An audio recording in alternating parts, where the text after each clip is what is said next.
Hey everyone, we are the Study Buddies. In today's mathematics addition episode, we will be learning about real number system. So let's begin. So real numbers are basically any number which can come on a number line. So this is a number line, assuming that this moves towards positive infinity, which means a positive side, and this moves to a negative infinity, which means a negative side. So any positive number, any negative number can come, and it has 0 as its origin. Okay, so any numbers which can land on a number system, let's say I put 2, let's say I can say pi, which means 3.1418 and so on and so forth, or maybe I can say a million. On the other hand, in negative, I can also say negative square root 5 or negative 1000. Any number can be called as real number in real number system. Any number which comes in the number line is a real number. So basically there are 5 types of real numbers. So we'll be looking at them one by one. So firstly we'll be looking at natural numbers, and actually this is not in, but it's written like an n with an extra line in front of it. So natural numbers are generally numbers which are not decimals, which are not negative numbers, which are not fractions, but they're just numbers beginning from number 1, 2, 3, and it goes till the end to any positive number.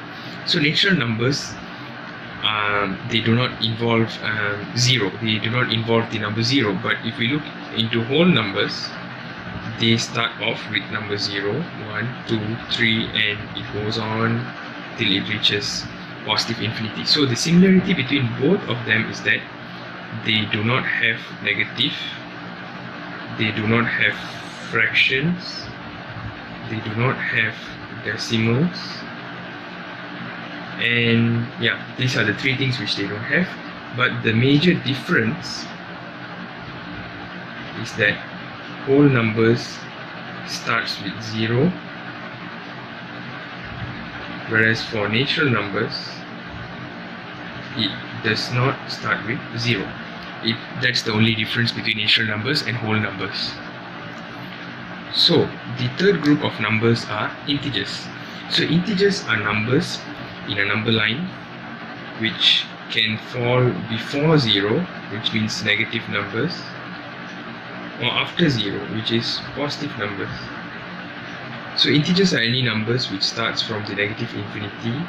So I'll just continue with negative 3, negative 2, negative 1, 0, and it continues to 1, 2, 3, and it goes till positive infinity. And its symbol is a Z with a line over there. This is much more better drawn.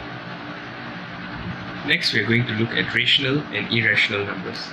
So the symbol for rational numbers is actually Q, and irrational numbers is Q with a prime. Okay, so what's the difference between rational numbers and irrational numbers? Rational numbers are numbers which can be a ratio. So any numbers which can form ratio is rational numbers. So for instance, I take 0. So 50 over 0 is a ratio. 10 over 0 is a ratio. 0 over 1 is a ratio. Or if I take a special number, maybe I take 50. So 50 can be 100 over 2. 500 over 10, and you have so many ways to ratio it down. But then on the other hand, irrational numbers are numbers which have no ratio, which means that these numbers are they are a bit special, which means their decimal does not end at all. For instance, let's say I'm choosing pi. So pi is 3.1418, and it goes on and on and on. Or I choose square root 2. This also gives a number which its decimal is going to just continue. So irrational numbers and rational numbers, the major difference is that rational numbers, they have a ratio, but irrational numbers, they don't have a ratio. So example of irrational numbers are pi, square root 2, e, and so on. So now let's resume with PEMDAS. So PEMDAS is actually the method of how to solve a mathematical an equation which involves all kinds of numbers, integers, all kinds of whole numbers, natural numbers, and integers. So parenthesis or bracket means numbers which are in brackets. So the first step in solving this kind of equations is that you have to complete the ones in the bracket, and next is to settle the ones which, so I'll just use a different bracket over here, which are having a power or an epsilon, an exponent, and so on. Then the next step is we solve the multiplications present inside the question, and after the multiplications we settle the divisions followed by the additions and subtractions. Okay, so now we'll be looking at an example where we can apply this PEMDAS thing which I mentioned just now. So if you look at this question, as I mentioned just now, the first step is we have to clear all the brackets. So now I'll just clear all the brackets. So negative 14 times negative 4, you'll get a 56. Negative 8 times negative 2, you'll get a positive 16. Negative 2, positive would become negative 2. Negative 5 times 10, you'll be getting a negative 50. 2 times 8, just keep it there first. Negative 8 times negative 3, you'll be getting a positive 24. And plus 5. So give me a moment. I'll write it a bit clearer for you. Negative 50 plus 2 times 8. Okay, so according to PEMDAS, we have settled down the brackets. Now since we do not have any exponents or powers present, we move to our next step. We solve this multiplication. So let's keep everything the same as just now.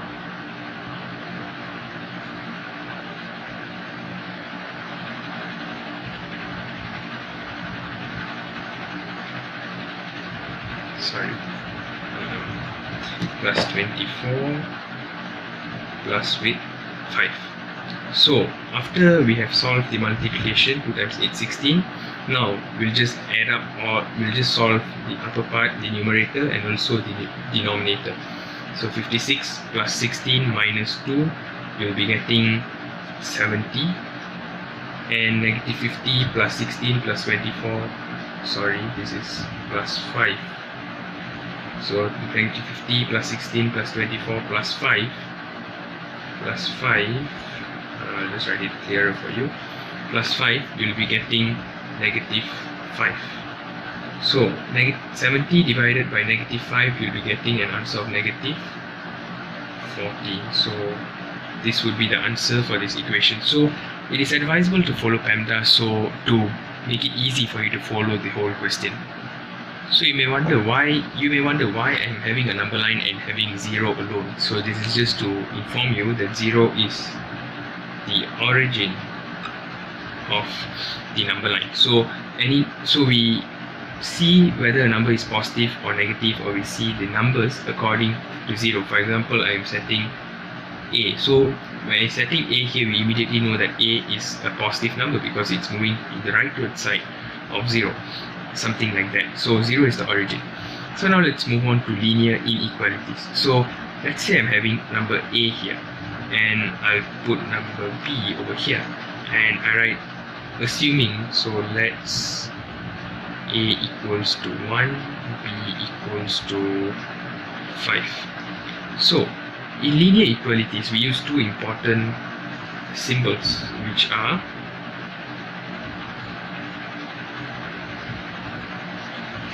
so what does this symbol mean? This, which moves to the left hand side, we usually denote it as lesser than, and apology for my horrible writing in this place and for greater than, and for this one which is pointing towards the right hand side, we label this as greater than. So let's say if A equals to 1 and B equals to 5. So now we know that 1 is not equal to 5. So 1 is lesser than 5. Or in algebraic terms, we can write it as A is lesser than B. So what shortcut I usually use to remember the symbols and to identify which is greater and which is smaller, unless this information is not given, is that I see which part is much more bigger in space. So a point, so this place and this place, by comparing, this one looks much bigger compared to the tip of this arrow. So I just remember that whenever a number or a variable comes at this big place, it is a number greater than the number which is being pointed by this arrow. So this is how I remember, and if you would like to use it, definitely you can use it. So next we'll be looking at representation of intervals in number line.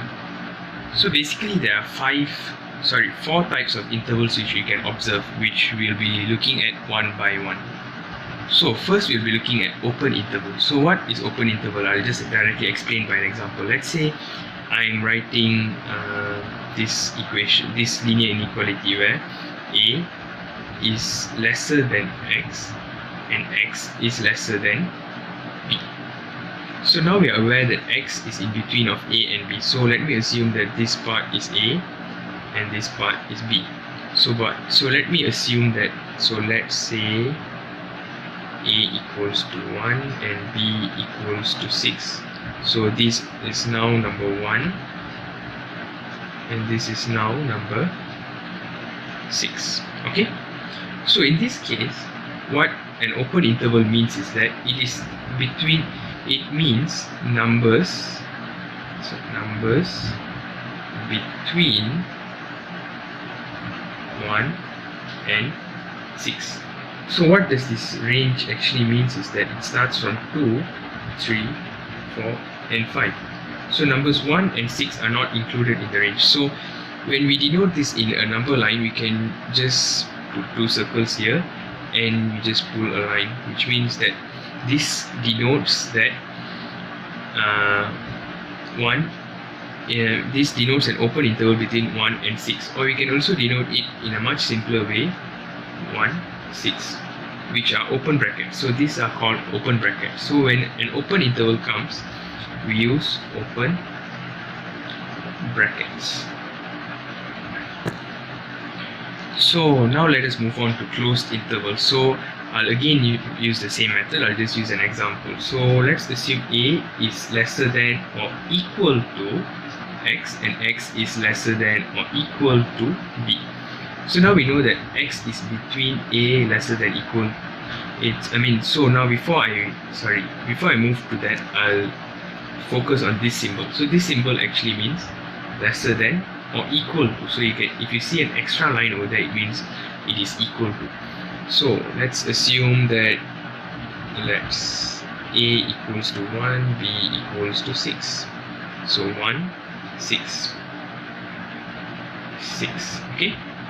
So when we want to denote this in a number line, we do the same thing. We put 2 circles, we pull a line, but now we have to shade this part because we have to denote in our number line that this number is also included. So when we write the range of this, so this closed, in the case of closed interval, it's not as before where we say it's between number 1 and 6, but when a closed interval is there, it means that we are writing numbers 1 to 6. So it's not between, but we start from 1 and we have to write 2 number 6. So 1, 2, 3, 4, 5, 6 is the range which this equation is covering. Or to denote it in another way, you have to use closed brackets. So 1, 6. So this is another way of denoting this. In the previous one, in our open interval, we used open brackets, but for our closed interval, we are going to use closed brackets. So I hope you are getting clear with this, right? And just a gentle reminder, please jot down to make it easy for you to follow. So now we are going to look at half closed interval, or sorry for the next s. So it's actually half closed interval. It only has one s, so I'll just correct it like that. Okay, so half closed interval, also called as half opened interval, means that one side of it is closed and the other side of it is open. So we look at the first example where a is lesser than or equal to x and x is lesser than b. So assuming that this is a and this is b, so now I'm going to just, as I've mentioned before, if it's lesser than or equal, if it's an equal symbol there, you have to shade it, and for the normal one you do not need to shade it. And how do you denote this in the bracket form is that you do a close bracket a and you open bracket the b. So this is how you denote a half closed interval if the equals lesser than or equal to comes first. On the other hand, let's say I'm using C for this time. C is lesser than X and X is lesser than or equal to D. So C over here, D over here. So we have to denote this in this way, which is similar to this, but this time it is an opposite, where the bigger value is equal. So how do we denote this in a normal format? I think you know it by now. For the non-equal part, we have to use open bracket, which is the open part, we have to use the open bracket, whereas for the closed part, we have to use the close bracket. So not only when a variable is here, but whenever you see any number, let's say you see 1 and 4 over here, just replace it as what I did in my previous parts. So now let's move on to infinity intervals. So before I move to infinity intervals, I would like to introduce to you two symbols, which are positive infinity and negative infinity. So positive infinity is a very big number, which means it's a very big number, which is more than millions, trillions, zillions. It's very huge, so we just denote it as infinity. Whereas for negative infinity, it's a very small number, so they both are very big and very small. So negative infinity is a very small number, where it can be maybe negative million, negative billion, negative zillion, negative trillion, and so on. So now we have 5 kinds of infinity intervals. So we'll move to the first one. The first one is that we start off, let's say we start off with x is greater than a. So if in the case of x is greater than a, you can see that this is there's no equal sign here, so therefore you don't need to shade, and there's no number after x, so which means that this means any number greater than a can be the answer for this. Okay, now next let's look at x is greater than or equal to b. So now you're aware that it's equal to, so as you remember just now, if you have watched the previous part properly, you know that we have to shade it. So we shade and we just pull it and put an arrow, which means that it goes without n because there's no number here. Let's say if there's a number here, then we have to stop it. Let's say we have to stop it and put C, but then now there's no number over here, so we just put an arrow. The third type is x is lesser than C, which is exactly similar to this, where we just pull it to the negative side. We just pull it to the negative side, and let's say if it's x lesser than or equal to D, it's the same as this, but we pull it to the negative side. And the last one is, which is a bit weird, which means the last type of infinity interval is real number interval. So real numbers. So what's so special in real number intervals is that you just have to put a total arrow like that, an arrow moving to the left and right, and you have nothing on it. And this actually means negative infinity, positive infinity, and I'll just denote them in the brackets as well. So since this is an open interval, a to positive infinity. So and whenever you write an infinity, the bracket is always open. So for this case, b close bracket to positive infinity. For this case, negative infinity to c. For this case, negative infinity to d close bracket. And for this case, negative infinity to positive infinity. So now I'll just move to 2 examples for the part we learned just now. So let's say we have to draw the number line for this for this inequality interval. So now you're aware that negative 7 is lesser than or equal to x, and x is lesser than negative 3. So how do you draw this? You directly draw a number line, you label negative 7 and negative 3. So you see negative 7 is lesser than or equal to x, so you have to immediately shade this part, and negative 3 is greater than x, so you just put a circle and just put a line over here. And if you want to denote it or explain it in the bracket format, since this is a closed interval, just put negative 7 in a closed bracket, and since this is open, negative 3 in an open bracket. So now let's move to this question. Negative infinity, negative a. So negative infinity is open, so which means we are just going to, so since it's an infinity, we know that this is going to be an arrow which is going to the left hand side. Sorry, I forgot to draw the number line. Arrow moving to the left hand side, which starts from 8. But then now we look again, negative 8 is actually a closed interval, so we have to shade this part so that we denote that numbers after negative 8 to infinity. So this is what the question is asking. Or in another way, we can denote it as x is lesser than or equal to negative 8. Okay, so now let's look at a few conditions or a few rules maybe of linear inequalities. So if a is lesser than b and b is lesser than c, then a is lesser than c. So what this thing is trying to say is a, b and c. So a is lesser than b, okay, and b is lesser than c. So automatically a is actually lesser than c. So this is what, so as I said just now, if a number is on the left hand side of another number, it is going to be lesser than, and so that's the same thing this is denoting. And the next part, if a is lesser than b, a plus c is lesser than b plus c. So let's say this is a and this is b. I assume that c is 2. So let's say a plus c, which means it will move 2 steps ahead.